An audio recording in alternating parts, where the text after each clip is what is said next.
Here's help. Why, when and how you should or should not over-respond. You must respond in one of 5 ways to everything which happens to you, all day, every day. Which way you choose to respond, and how successfully you respond, will greatly affect your success in life. Even if you choose not to respond at all, you are using a deliberate kind of response, known psychologically as non-response, which is a very useful way to respond to many situations, as you will learn in a later chapter in this series of 5 chapters, each teaching a different kind of response. This chapter concerns over-response. Over-response is best described by some examples. Here are several. Someone says something which angers you and you over-respond by physically or verbally attacking with furious violence. Such over-response with violence makes you a sure loser. You either lose on the spot by receiving a physical or verbal beating, or if you win, and you cannot really win, you set yourself up for future retaliation by the enemy you certainly will have made. Your enemy has all of the options, including the time to strike back, physically, with weapons, or lawsuits, or damaging rumors, or harm to your family, home or business, or with any of a wide range of damaging alternatives against which you can prepare no defense because of the countless forms of damaging retaliation and your uncertainty concerning when your enemy will strike back. You only can be certain that someday, somehow, somewhere, your enemy will retaliate. So you live in apprehension and anxiety, awaiting the consequences of your over-response in anger and violence. So never, whatever the provocation, never over-respond in anger by physically or verbally attacking with furious violence.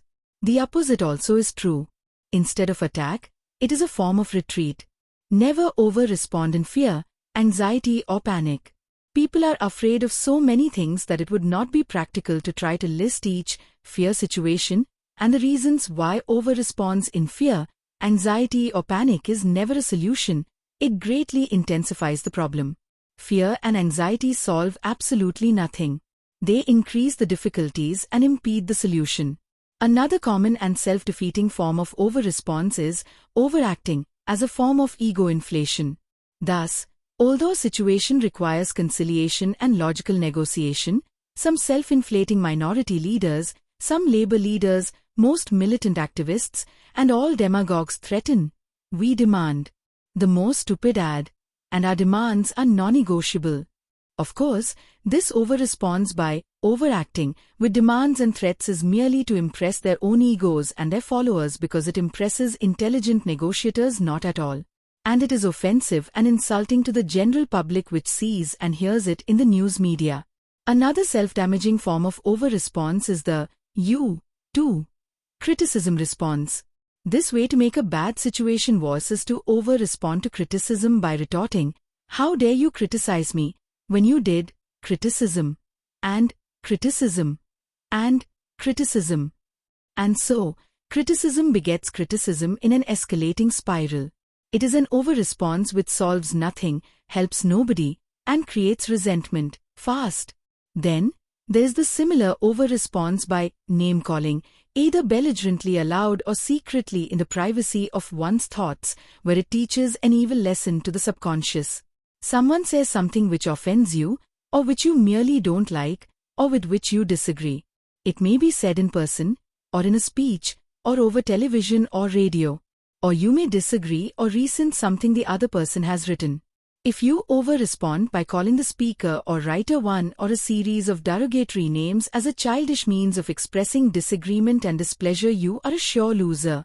If you call a person a derogatory name to his face, he will never forget it. Being called a derogatory name is an insult which makes an instant and lasting impression in the subconscious. It incurs lasting resentment which cannot be entirely erased either by apology or making amends. Lesson: do not do it in the first place. Much more prevalent is silent name-calling, in which a person inwardly expresses disagreement with and dislike of another by silent name-calling in the privacy of his thoughts. Many people get a temporary emotional release from silent name-calling, but it teaches a permanently self-damaging over-response to their subconscious which will increasingly repeat the method. We could continue to list the penalties of over-response for the remainder of this book. But we shall stop here, hoping that the preceding examples are sufficient. What can we say good about over-response? Very little. Over-response can be used to emphasize and exaggerate one's opinion of a happening, but usually it is contrived, play acting. Unless expertly performed, it sounds and looks as phony as it seems. The others who are pretenders of culture at art exhibits and concerts are evidence enough that over-response exaggerates poor play acting more than the impression it intends to create. We shall leave it there and get on with the more rewarding proven success method of under-response in the next chapter.